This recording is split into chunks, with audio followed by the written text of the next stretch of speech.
और याद रखिएगा, अच्छी तरह नाराज मत होइएगा। नबी करीम ने फरमाया वो शख्स दयूस है जिसे इस बात की परवाह ना हो कि उसके घर में कौन आता जाता है। दयूस मीन्स पता है आपको क्या होता है? उर्दू में बताऊं, नाराज तो नहीं होंगे? बेगैरत।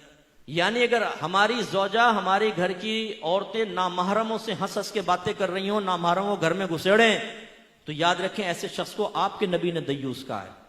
नामहरम कौन होता है? ये नहीं कि कोई अजनबी घर में मोहल्ले का लड़का घुस रहा हो।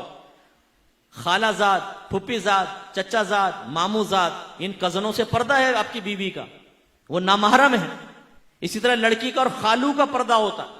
इसी तरह आपका और मुमानी का पर्दा है। इसी तरह अगर आपकी चच्ची खाला ना हो सकी, बाहर से आई है, तो चच्ची का और आपका भी पर्दा है। हमारे यहां कहां हो ये इसका ख्याल करते? अल्लाह के नबी पर्दे के अहकाम बयान फरमाए, और हमारी हालत यह है कि अगर हम इस तरह की बातें बयान करें तो ये औरतें हमारे खिलाफ बोलना शुरू कर देती हैं। अरे क्या हम गारों में छुप के बैठ जाए?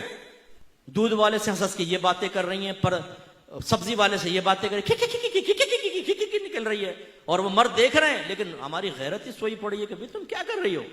एक गैर मर्द के साथ दरवाजे पे खड़े होकर तुम बातें कर रही हो, शर्म नहीं आती?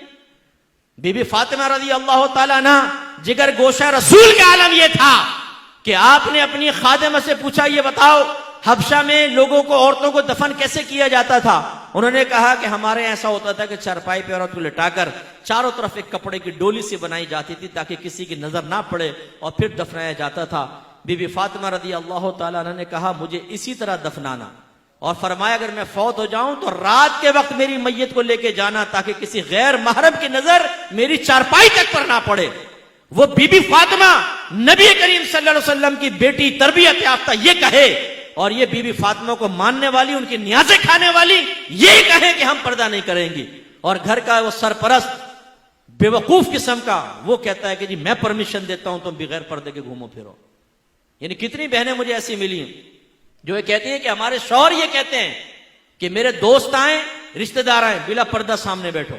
और एक शौहर ने तो दलील ये दी कि देखो जब मैं अपने दोस्तों के घर जाता हूं उनकी बीवियां मेरे सामने बैठ जाती हैं।